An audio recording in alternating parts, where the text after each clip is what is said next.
Tuperos y tuperas today on Doop by the River. Anthony Fontana is now in Italy. We're discussing that move for him. We got some Union rumors.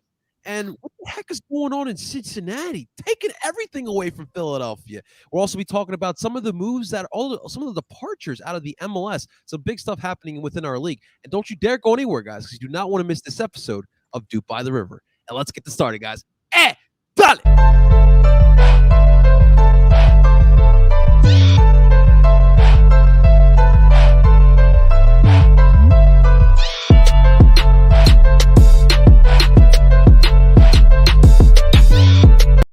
And that is right. Welcome, everyone, to Doop by the River, the show where we follow everything Philadelphia. We are brought to you by Philadelphia Network. Before we dive into today's episode, guys, make sure you guys hit that like button and subscribe to the Ed Barcelo Phillies YouTube channel as we broadcast all of our lives through there.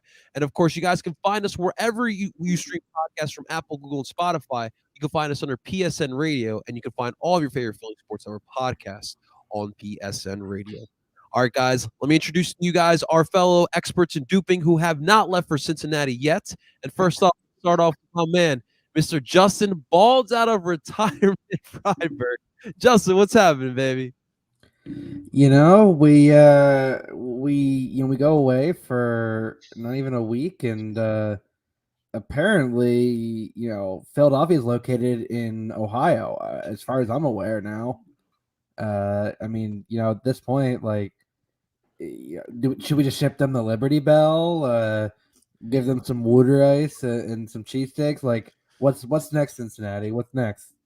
We all know they can surely use a better signature food, because I don't know about that Skyline chili, guys. I don't know, but it is some pretty funny times, Justin.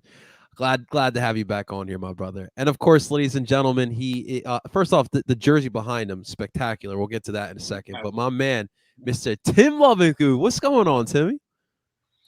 Not much. Like Justin said, we're into 2022. We thought we'd be talking about, possibly some Union players leaving and not former Union players coming out of retirement to go play for Union West or Midwest, I should say, out in Cincinnati. I saw that message come through while I was finishing up work today, and I was like, Ray Gaddis is coming out of retirement to go play for who? FC Cincinnati. Oh, FC Cincinnati. FC Cincinnati? Really? We're talking about FC Cincinnati. No. I wasn't. No. We might have a rant. I'm talking about practice. It's practice. It definitely caught us all by surprise. Of course, we'll be talking about all that good stuff here.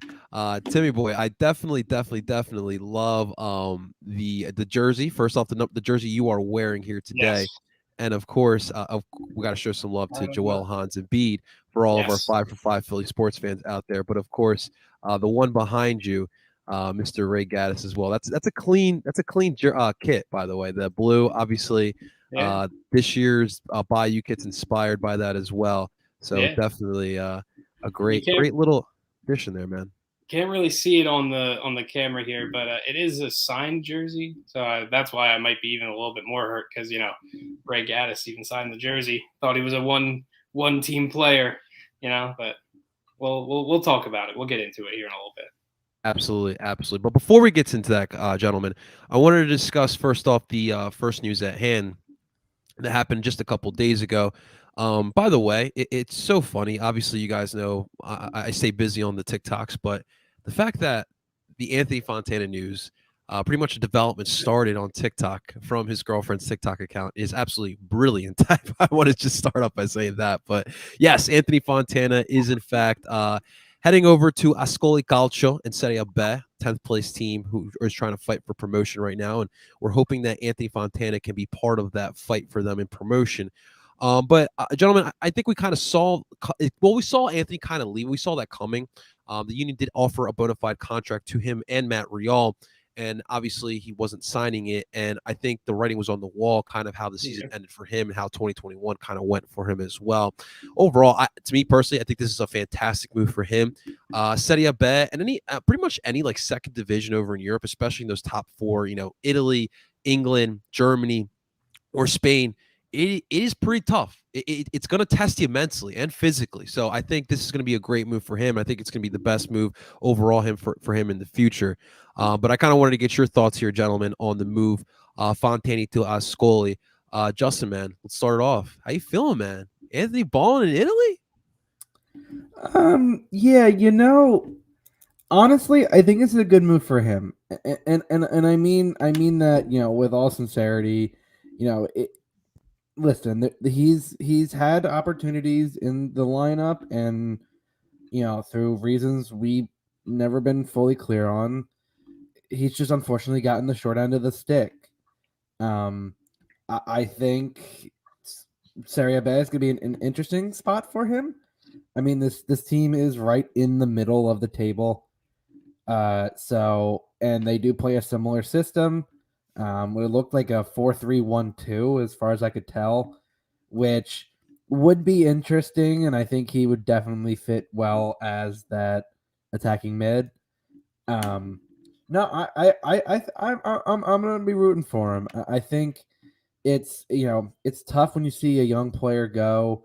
I mean, we've seen young players who may not have had the most success here, go on to do some great things. Austin Trusty, after a bit of an up and down Union career, has done pretty well with Colorado. Keegan, after a bit of an up and down few years, has become a veteran stalwart for Colorado as well. Derek Jones, has been serviceable for a few MLS teams. Taylor Washington, was a big part of Nashville, advancing as far as they did. So you always have players. For every Brendan Aronson or Mark McKenzie, you're gonna have a Taylor Washington and a Derek Jones and a Fontana. It's just how how the nature of the numbers game works. But I'm rooting for him. I hope he does well, and maybe if the jerseys look good enough, maybe I'll get a Fontana Calcio jersey. I think you're going to definitely want to, and I think you nail it on the head. I think for him, first off, by the way, kudos to him for getting up his value up to 2.2 mil. When I looked at Scully personally, like you said, similar tactics. They do run the 4-3-1-2, but I'm assuming the left center and the right center mids are pushing up and down, box to box type of midfielders. But right now they have a central attacking midfielder who's about worth the same amount as Fontana, and my assumption is he's going to go in there and he's going to compete for some minutes with Scully, and and hopefully he can show what he kind of showed in 2020. Remember, guys, he had 6 goals, and there was those couple matches where he was the super sub, he was the El Seno at the moment, coming off and having cracking goals after cracking goals. So hopefully he can do that over there as well. Tim, how you feeling about this move for young Fontana? Yeah, I kind of agree with Justin. I think it was a needed move for someone that just couldn't get a hold of that starting spot. We saw it even back to his first year. He, played his first ever game, the opening game of the season back in 2018, and he scored a goal. He scored the winning goal. This kid had promise. Then he got kind of stuck. He got stuck behind Bork Dochkal. He got stuck behind Marco Fabian, and then Brendan Aronson rose up. And then 2022 looked to be, or 2021, I should say, looked to be his year.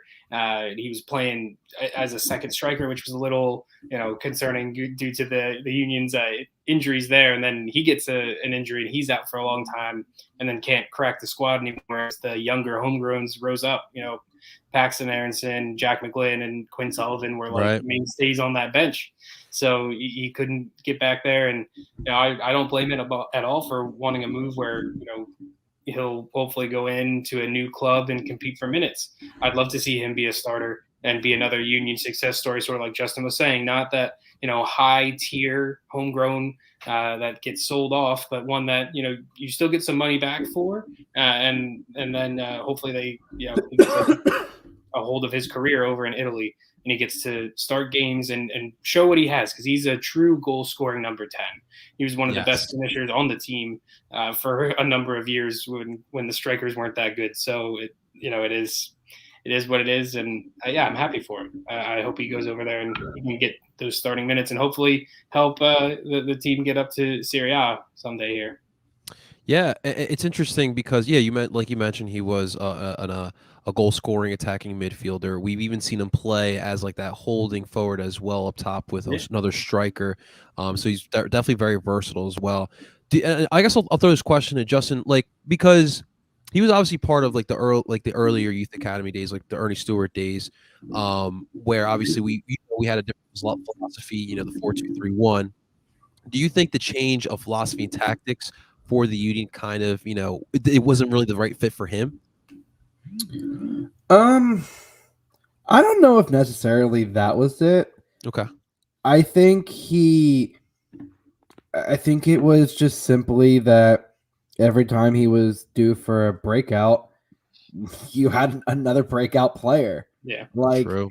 sometimes you could be one of the best players on the team, but man, if someone just keeps coming in and flashing the pan and keeps like producing, it's tough. There are players who have not necessarily floundered, but just kind of stagnated at one club, and they go off to a different club and they excel and they show that they can be a serviceable player, and then they can be a club legend, or at the very least someone who will give you all they got, and they're not going to light the stat sheet, but they're gonna give you all the work that you expect out of a certain position. And I think Anthony's going to give you everything he's got. I think he's gonna pepper the net with shots. I think he definitely is a shoot first type of attacking mid. And so I don't necessarily think it was the change in tactics. I feel like the change in tactics actually would have helped suited him. Yeah. If you didn't have the homegrowns coming through. But in the end, I think it was just really, really unfortunate, timing and bad luck. With having so many good young attacking players coming through, like it's a gift and a curse for the Union. Like for as many good young players as you can have come through, you can also have players kind of get fall between the cracks. And Anthony Fontana, for all he did, was definitely one of those players. No, absolutely. And like you mentioned, I mean, I remember back to like 2019, even like during spring training, like Brennan Aronson's name kept popping up, and then eventually we all saw what happened in 2019. He kind of took the league by storm. And in 2018 when Ant Count came out, right, like we thought he was going to be Brennan before Brennan. He gets a goal in his first match that he gets in, and obviously the rest is history. Tim, to your point, so in the Serie B tables right now, Ascoli 10th with 26 points. If Serie B hasn't changed, or the Italian football promotion relegation hasn't changed, I'm gonna try my best with this pronunciation, but Cremonese, who's in third place right now, have 32 points. So 6 points separates Ascoli from promotion. So hopefully we could see Fontana and Ascoli and Serie A next season. That would be pretty enticing. We did hear the Venezia. I guess the Venezia has a lot of Americans right now, man. They're about to become an American club themselves. They're crazy at this point. And if they want Jack DeVries to come up and be that guy, then I mean, Fontana would just get blocked by another Union player, and that would be good. So. Yeah, that would. What's up, AK Game? AK Game checking on in. Chicago Fire signed a center back that will be top 10 best center backs in the MLS next season. I just looked it up. His name is Rafael Cichezos. I'm probably butchering that, and it looks like he came from FC Cologne. So kudos to the Fire. Kudos to the Fire. Not to rely on Calvo anymore. Or Schweinsteiger back in as a center back, getting toasted. Bring back Dax McCarty. Bring back your Kurt. Too. There you go. All right, guys. Let's move on to now some rumors with our Union, but we do have to discuss it, guys. So this came out a couple days ago as well, and of course we have to discuss it from Football Insider. Sheffield Wednesday, Plymouth. I don't know if I'm pronouncing that correctly or not. And Portsmouth among the 9 teams lining up for Philadelphia Union center back Stuart Finlay. Now, we all remember during the Charlotte FC expansion draft, Stewart's name was thrown around in there.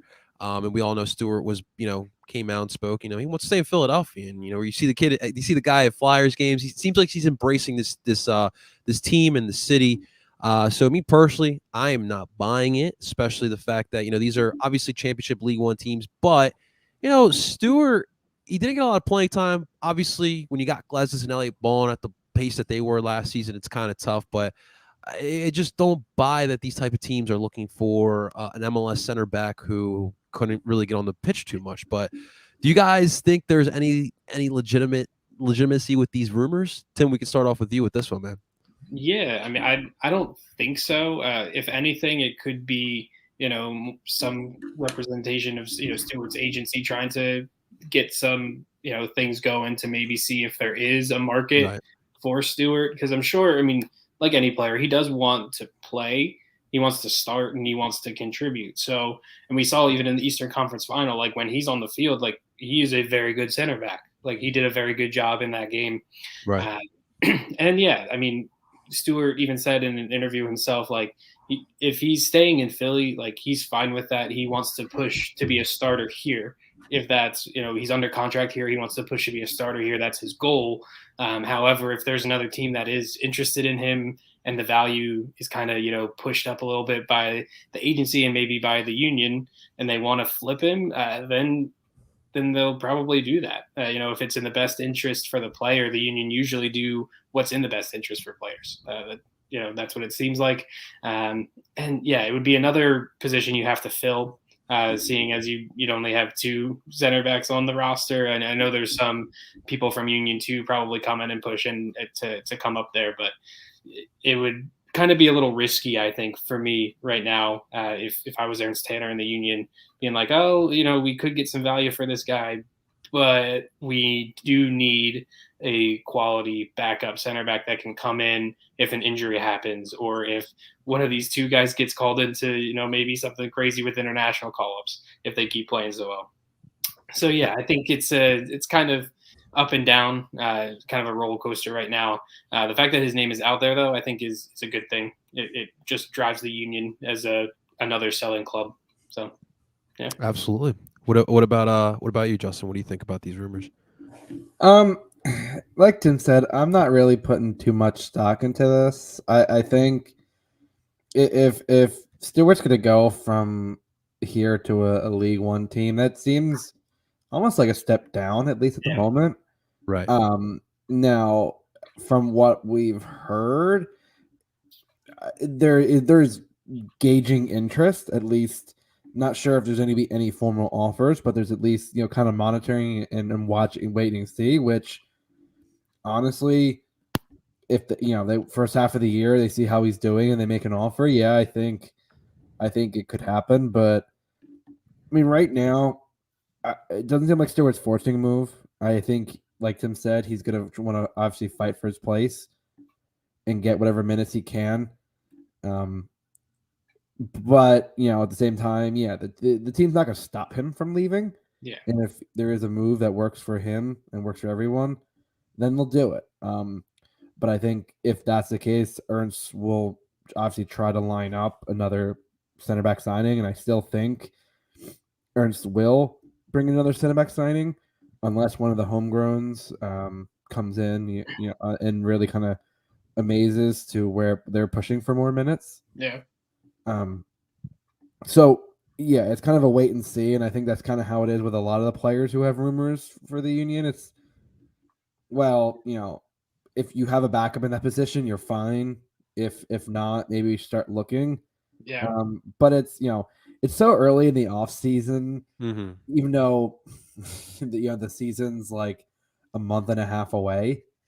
It's it's still early in the window. I mean, the European market, there are not a lot of moves going on right now. Like outside of the some players that have been leaving, it's been fairly quiet in terms of MLS teams making moves,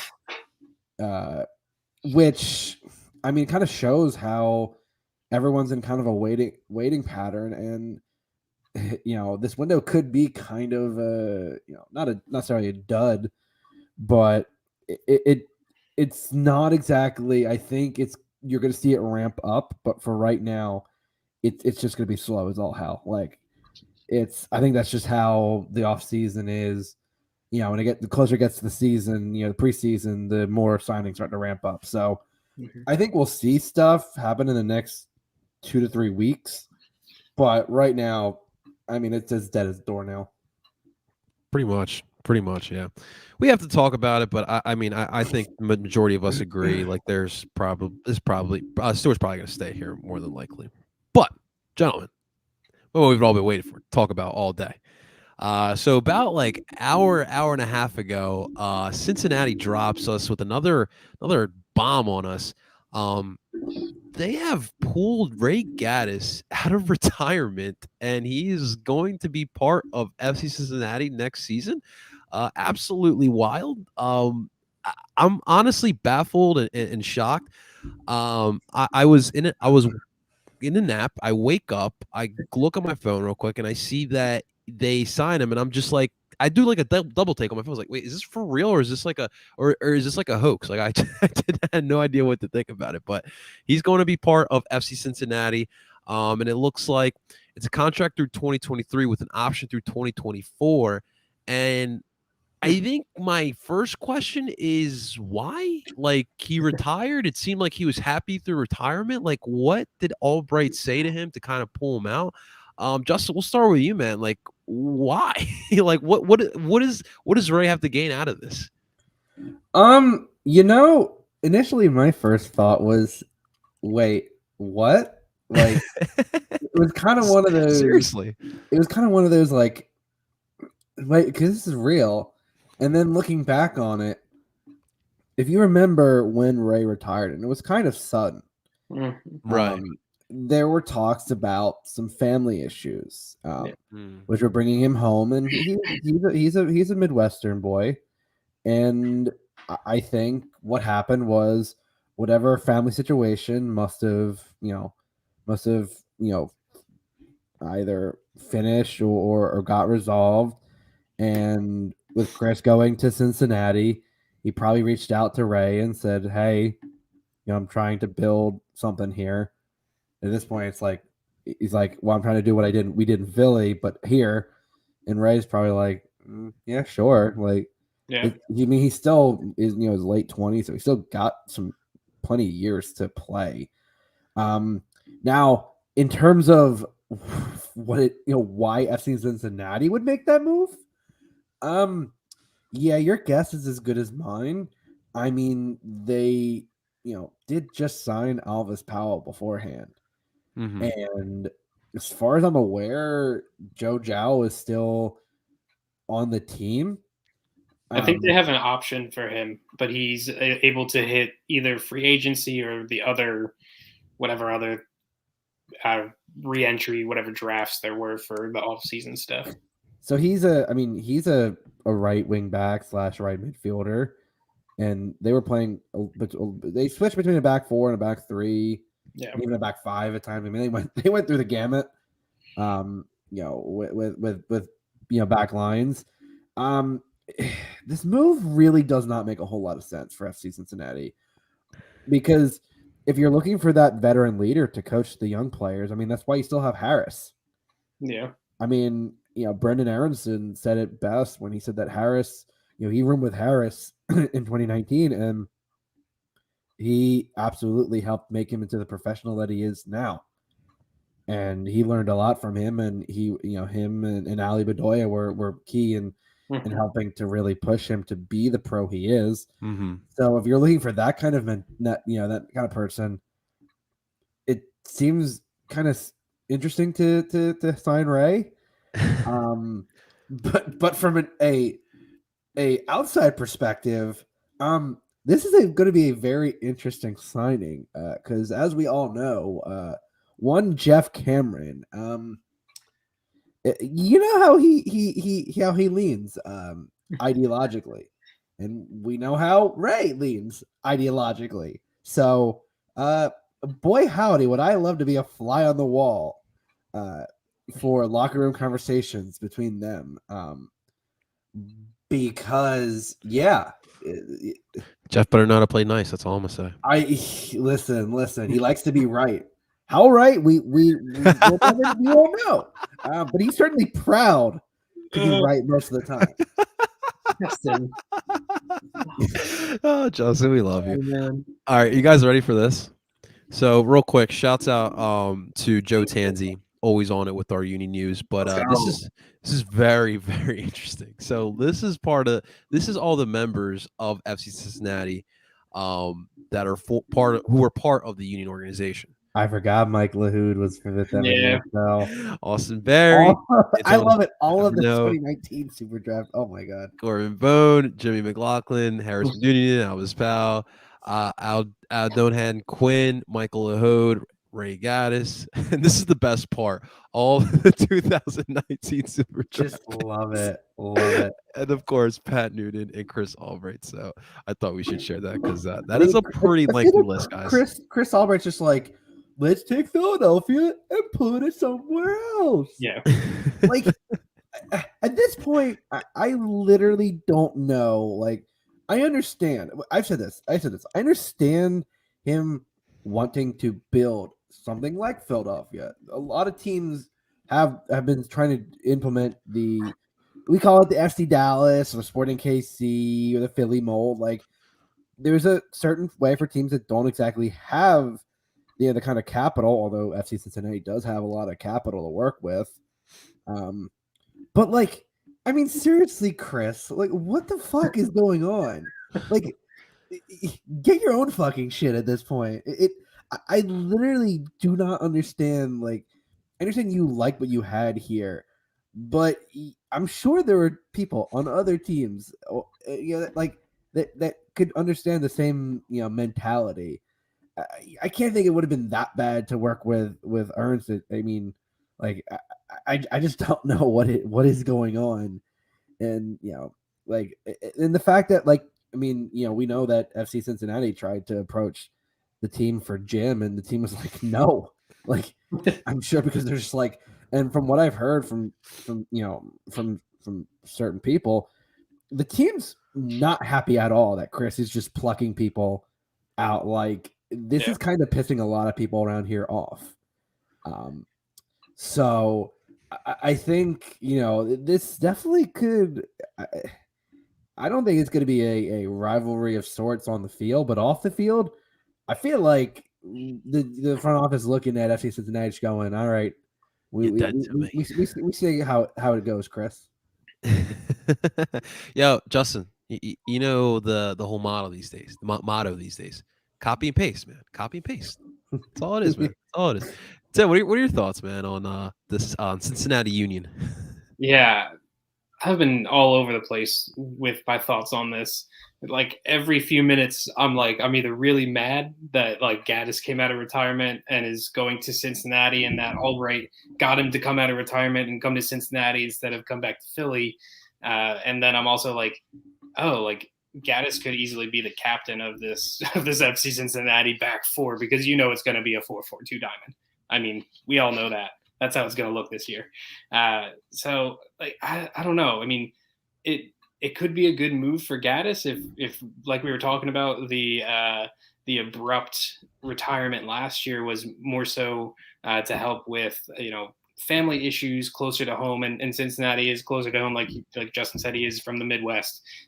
So maybe his boy Albright and his assistant coach who ran a lot of the training sessions during his last few years there, Pat Noonan, if he's there, maybe that was another factor for him to come out of retirement. And, like AK Gaming says, you probably signed there because of the money, because Cincinnati give people money, and especially players that might not always deserve a lot of money. I'm not saying Ray doesn't deserve money, but he's been retired for a year, and you're bringing this right back out of retirement, and he's at this age where he's past his prime. He still has years to play, like Justin was saying, but you just signed Alvis Powell, who in my mind is a starting right back, as we saw throughout the entire playoff push for the Union. So, what happens there? Are you going to play, the veteran leader, Ray Gaddis, possibly be your captain as your right back, and then have Powell be his backup? Because that's kind of an insult to Alvis Powell's year last year with the Union, because he was balling, and I know he didn't get the opportunity to play all the time because Bizo was up and coming. But whenever Bizo was on international duty, or like we saw in the playoffs when Bizo had COVID, Powell's a great right back. He's a good starting right back in MLS. He's won an MLS Cup with Portland. I thought that was going to be his shot, was to go to Cincinnati, be a starter, and now they bring out Ray Gaddis out of retirement, and it's just like, what's your play there, Albright, and what are you trying to set up, Pat Noonan? It just really looks like they want more Union focused like players in that locker room to kind of instill that mentality. It really does feel like that. So I understand why Justin's a little pissed, and why some of the Union people inside the Union front office and coaching staff might be a little pissed as well, because it's just like they're trying to really copy the identity of the Union. So I don't know. I keep going back and forth on it. At first, I was kind of mad before I forgot the Ray Gaddis. The reason why he retired last year is for family things. So I was like, oh, like he comes out of retirement. Like, did Ernst and Jim talk to him? Like, he could have had a spot on the Union. Like, who knows what's going to happen with Bizo? Is Bizo going to ball out at the Africa Cup of Nations because he's going to go play there this next week? And if he plays really well, maybe he gets transferred out, and then there's an opening at right back, which Nate Harrell did a really good job in the playoffs too. But if Ray Gaddis was available, you would think like, oh, we'll obviously bring back the club legend. But I guess it just wasn't meant to be that way. I don't know. Like I said, my thoughts are all over the place on this. I can't nail it down. Tim, sign and trade. Sign and trade. Yeah, maybe Cincinnati signs and trades him back to Philly for a draft pick. Yes. There it is. We found it. I also heard that Sebastian Latou and Shannon Williams are coming out of retirement and going to Cincinnati as well. So there you go. If Sebastian Latou came out of retirement and didn't say, I'm the starting striker for the Union because I can score goals, I would lose it. It is definitely it's hilarious. It's all fun and games, but we'll see how it turns out for FC Cincinnati. And even the thing is like, look, Chris learned under Ernst, right? Those couple of years. Yeah. Ernst didn't bring everyone from RB, Salzburg, and Hoffenheim. Like he brought, a couple pieces, but he brought the kind of the blueprint of what he did over there, and he brought it over here. And but do what you think is best, Chris, and just stay away from Jim. That's the one thing I ask. Stay away from Jim. Keep away. All right, well, gentlemen, that does it for our Union talk. I figured let's shift over to our league. Because honestly, guys, you guys know my pride as being an MLS snob. And guys, it's been a really good offseason for our league. The amount of signing so far to Europe, obviously it is the pinnacle of the ML or of soccer in general.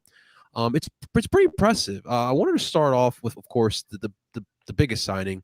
And of course, I'm gonna hand this off to you guys, my USMNT guys. But Ricardo Pepi going off to Augsburg over in the Das Bundesliga. I'll also start off by saying this. Love the move. By the way, Augsburg, if you guys don't know, if you've never seen their pitch, it is absolutely beautiful with astonishing views. I definitely check it out and look it up. But I think this is a great move for him. I think the Bundesliga, obviously, we've seen it with American players. Such a fantastic league in general, just for developing young talent. And obviously, Ricardo Pepi's got a lot of hype under him, and I think he's going to go over there and absolutely kill it. But I'll hand this off to you guys. Tim, you can start off here, man. Your thoughts on Pepi now in Bundesliga?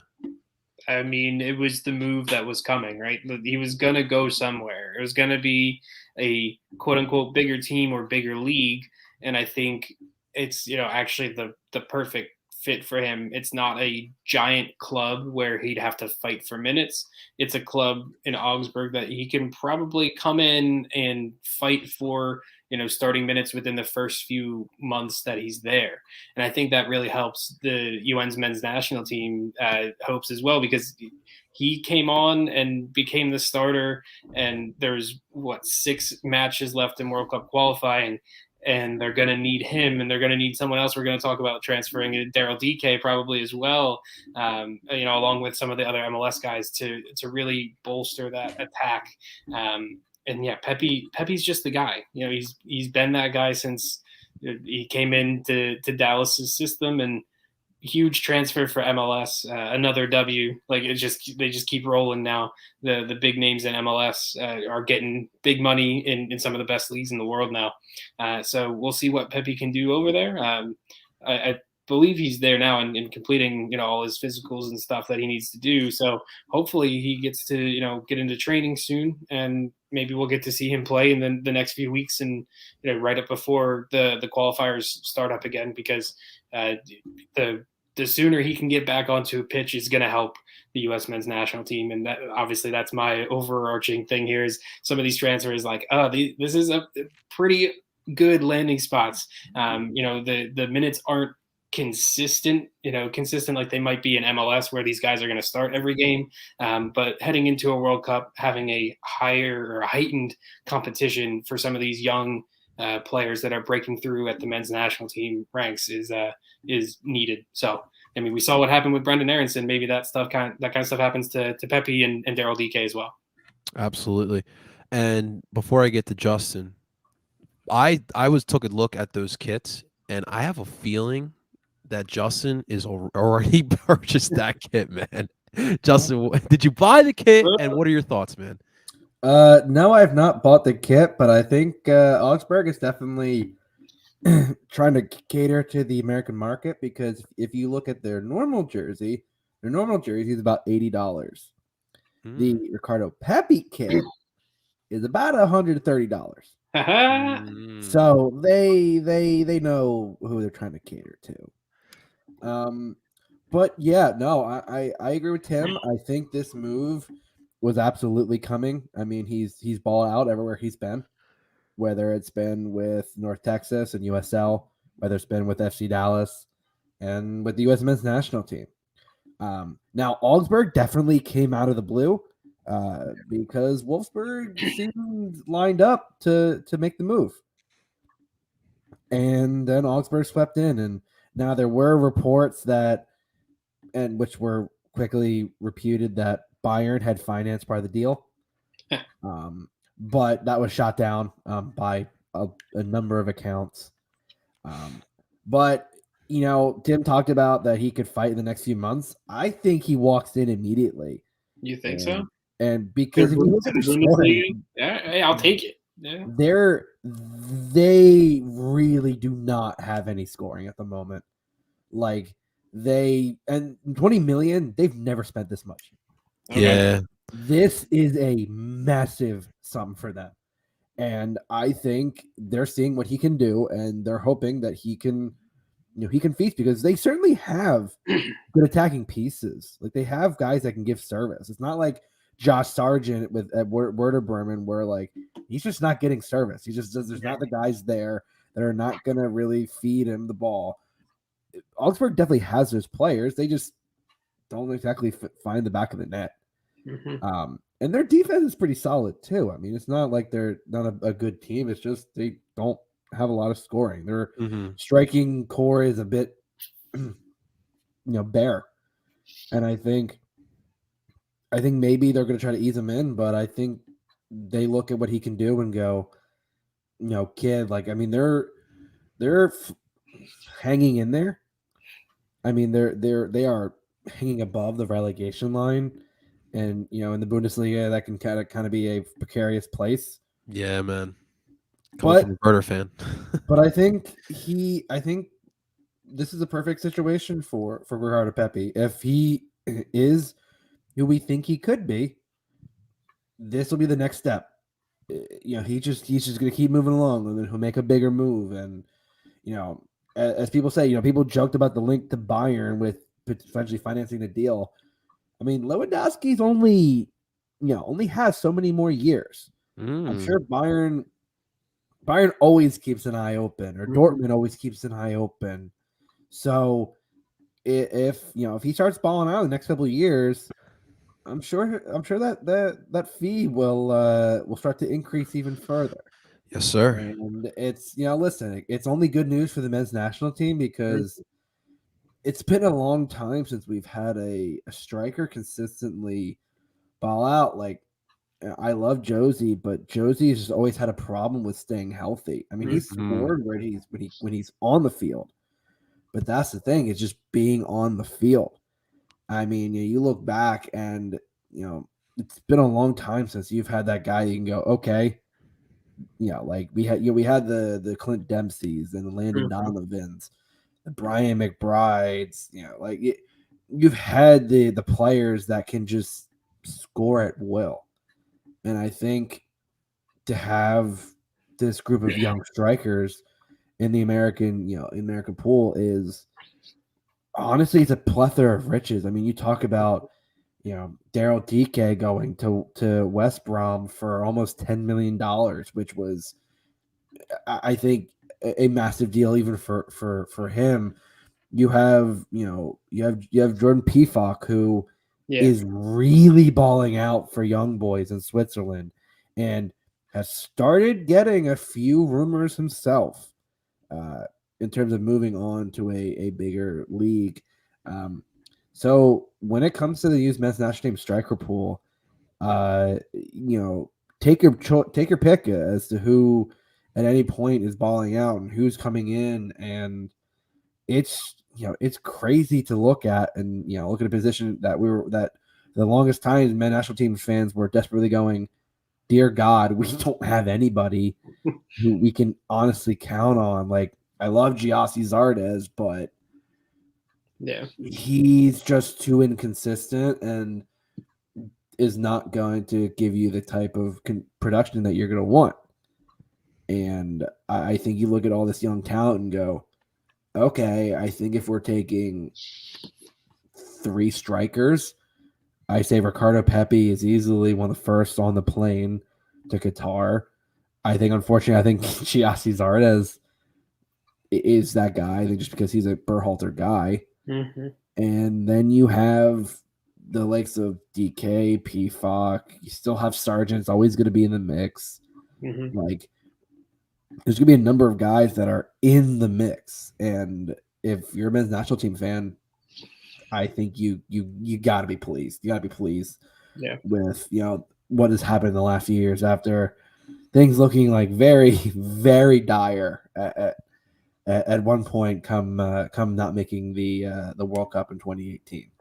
Absolutely. Second, this move for Pepe, the second most expensive sale for the MLS. So it's a good news for the league here.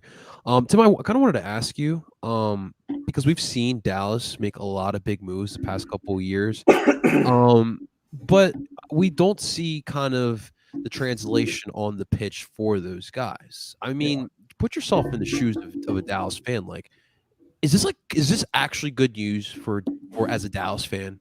If I'm an FC Dallas fan, I've been pissed for years. Right.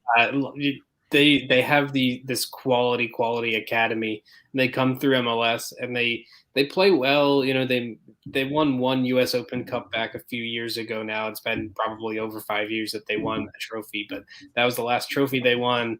And Supporter Shield that year. Oh, they got Supporter Shield too. So okay, they got a double. So that was a good one. That was a good year for them. But then they're selling all these young players that are like supposed to be their up and comers off, and sometimes they don't even get to see the fruits of their labor. Like, who was it? Was not Reggie Cannon, but their other right back, Brian Reynolds. Brian Reynolds came through, barely played. He played like 1 or 2 games, left MLS, and now is balling out over in Europe. Like, that is kind of what it is for FC Dallas. But yeah, no, they don't really reinvest in the first team. They kind of throw it all back in the academy. If I'm a Union fan, I kind of am a little wary of that because I know that is exactly what happened with Mark McKenzie and Brendan Aronson's transfer fees. It's great to go and invest in the academy that is producing these quality players. And we've seen the Union system is a little bit better than FC Dallas's in terms of results on the field in the last few years. So hopefully, the Union don't kind of fall into that mold of what FC Dallas is doing and just selling and selling and selling and not reinvesting at all in places of need in their ranks of their first team. But yeah, for this move, another move. If you're an FC Dallas fan, you can root for these guys overseas, obviously, because you can say they came from your team. But when your team isn't really any good because those players leave, it's not the best thing in the world. See, Tim, though, the fact isn't that they aren't reinvesting in the squad. It's the fact that they're really missing out. Like Yeah. they are missing horribly on the big money transfers that they're bringing in. I mean, Frank O'Hara, Brian Acosta, Mosquera. Like if you look down the line the last 6 years, they really have missed on a number of large money transfers that they brought in with the money that they've been spending. And That's true. you talk about them selling. Brian Reynolds is reportedly going on loan, could be potentially coming back to MLS because Oh, right, yeah. he's not getting any time with Mourinho, and that's another story with the way Mourinho does it. But I think in the end, FC Dallas is a bit of a cautionary tale of it's not that you're completely reinvesting into the academy with the transfer fees. It's be careful of what you wish for when you're asking for these high value DPs because it's their academies consistently producing, but the front office is clearly missing on, while they're trying to sign these players in the positions of need, they're not remotely what Dallas needs. And it's just consistently adding to the the spiral that they've been continuing. And I think that's kind of a cautionary tale of the big money signing isn't always the signing that meshes well with the team. I mean, just look at what Miami's got going on. I mean, Miami's a dumpster fire right now, and they're trying to, get rid of everybody. I know, AK Gaming mentioned it. I mean, they've been making a number of moves. They, traded Lewis Morgan to New York Red Bull.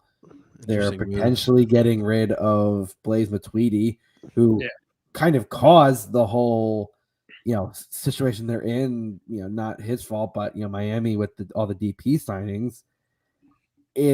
Pizarro potentially going back to Liga MX. Like, you got to be careful with what you're asking for certain teams because it's not always the best situation to have.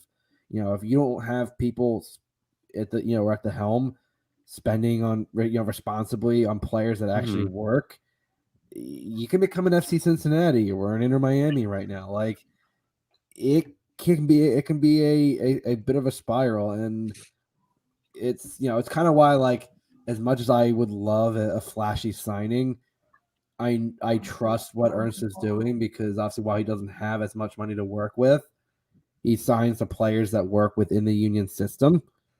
And I think at the end of the day, that's for any team, you gotta sign players that work for the system, not just because they're a big name. Well, Justin, Miami is going to get Luis Suarez, and it's all going to be hunky dory back in South Beach. Can he do it on a rainy day in Chester? Higuain couldn't. So true, so true. And then of course, Daryl DK is off to West Brom. We've seen him in the championship before, so he's going back, and hopefully he can bring West Brom back into the Premiership. Same manager that he had at Barnsley. Yeah, look at that. That makes sense. So I'd say it's going to be a lot of Route 1 football. Yes. Because listen, Daryl DK can get in behind. He is a very physical forward, someone who has some speed. I don't think when he's got the ball at his feet and he can hold people off, he can get that little burst of acceleration. So I think West Brom definitely has the wingers that he can, like, someone that you can hook the ball up to and also play off of.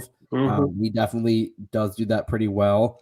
And I think, right now, West Brom is in the thick of the playoff hunt. They were at 4th or 5th last time I checked.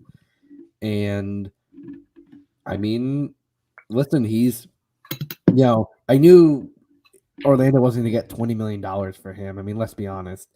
That was never happening. And Orlando kind of almost, hurt their own, stock by potentially holding on to him longer than they should have.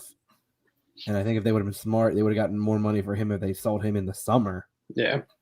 Dude. But I think overall, Daryl DK is another player that could be featuring for the men's national team in the next few months, and I think this is a great move for him. And I think, as far as I've seen from Orlando fans, they, it kills them because I mean, he was a damn good player, but they know what it means. Mhm. You lost a lot, Justin. Mueller, DK, Nani. I wonder what that team's gonna look like next season. I mean, they'll be playing in Florida. That much is Yeah. that much is certain. What it'll look like on the field, who knows? Dude, Daryl DK, listen to this, guys. This guy is built like a freaking NFL running back. 6'2", 220 pounds, man. That dude He's is just like, if you told me that, like, if you looked at him and just like, you're like, oh, he's a linebacker, right? Like if he was tight running at end. you, tackling you, he'd annihilate. You're like, oh wait, he's a striker. You're like, oh my god. And then you look at what he does on the field, and you're just like, he puts that ball in the back of the net. Like, Yeah. he puts some power behind it. I find it. You don't have many strikers who can hit the ball with as much ferocity as he does. Yeah, I mean, dude. my man is built like a brick shit house, and goddamn, what I wish I had even an ounce of that muscle. Just because, like, God, like, you look at that man and just go, holy shit, Mhm. that is a amazing striker. Like, I just Yeah. it just blows my mind. Like, what are we putting in the water in the United States? Like, we need more. We need a few more Daryl DKs. Like, let's like I said, let's see Oh, they're what's in the coming, water man. in Chester. Like, what do we got going on here? They're And where can definitely we coming, find man. more of him? They're definitely coming here, man. It's that whole thing of what if our best athletes played soccer? That's what Daryl TK is. That's what Daryl TK is. The LeBron James of soccer. No, I'm just kidding. That's But Tim, I wanted to ask you now. For us growing up, I felt like on this side of the planet, right? Mhm. I always felt like Brazil, Argentina, Mexico, a couple prospects were always like the top selling leagues, right? But I feel like little by little, MLS is becoming a bigger league. Like, I feel like Brazil and Argentina are like, overpricing their prospects, and some European teams are like, is it really worth it? But Yeah. you got these kids who are developing in pretty sturdy youth academies. In your opinion, man, like, can the MLS be the top selling league on the side? I mean that's kind of their goal. I mean their goal was always to be a selling league, and Don Garber has said so many words on that without really saying what that's going to look like, and we weren't really sure what it was going to look like. Then you see stuff that happens like with Alfonso Davies, and even like a player like Miguel Almiron coming into MLS and then going out to Premier League, and now we're seeing it with young US players as well getting the chance to go to Europe. And yeah, AK Gaming just said MLS is better than Liga MX, and you can't say I'm wrong, and I'm not going to. Like, at this point, I mean, the quality on the field might still be a little different. Liga MX still keeps winning those games against MLS teams on the Yeah, field, man. but in terms of off the field stuff and selling players and being a league that is now a place where some of the big 5 leagues across the world are coming to poach some of the younger talent in MLS. That's going to get MLS's name out there and the MLS clubs' names out there, and that's what we're seeing now. So yeah, I think to your point, yeah, that MLS could easily become the top selling league on this side of the world here. But I mean, well, there's still a ways to go, I would say, but it's kind of trending that way for sure. Absolutely. While Mexico, Brazil, and Argentina are getting greedy, MLS is like, we got some good talent here. Let's talk. Let's talk some business. Let's talk. All right. So today, guys, I wanted to end with giving a big congratulations. Of course, Justin knows very well. I want to say congrats to Sporting Serotonin, man. Hoisting the cup. Congrats to those guys, man. I love it. I love seeing it, man. Big friends of the podcast. And a great job. Any words and representation of Sporting Serotonin, Justin? Obviously, I know you weren't there on. Yeah, it kind of killed me. Obviously, still recovering from COVID. Man. Unfortunately, I could not be there. But Paul, I'm proud to say that he served well in net. And it's a good group of guys. It's we've kind of over the last since the fall really kind of get an identity of how we want to play and how we kind of want to really approach things on and off the field.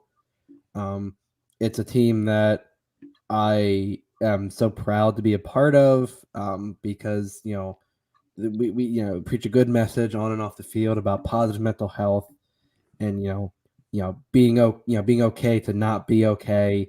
And honestly, I'm proud. I'm gonna be proud to rock those kits because that goalie kid. I've seen a few people been complimenting on the fact that I had a pretty big hand in that. Makes me proud to rock that. I gotta say is I hope everyone gets their their orders in because the window's closing. I believe you have until the 10th to order the jersey.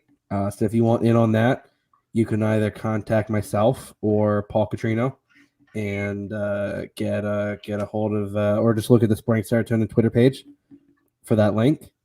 And for those who will be on the team, welcome, and we'll be glad to have you. And for those who want to, we'll be posting where our games will be, and we hope you show up rocking your Sporting Serotonin gear. Absolutely. Sports Serotonin, great friend of the pod. Tim, you got something to add? I can't wait to get on the field with you guys. Like, I'm going to join the team in the spring here in March.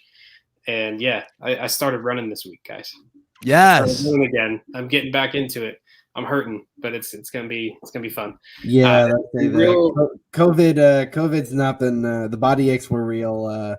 So I haven't been doing my usual walks. Been taking a break this week, just trying to recover. But yeah, no, come next few weeks, I'm going to be starting to get a little more on the field and just kind of really getting back into. I've been getting back into the swing of things the last few months. So it'd be nice to really get back on the field and really start trying to get things situated.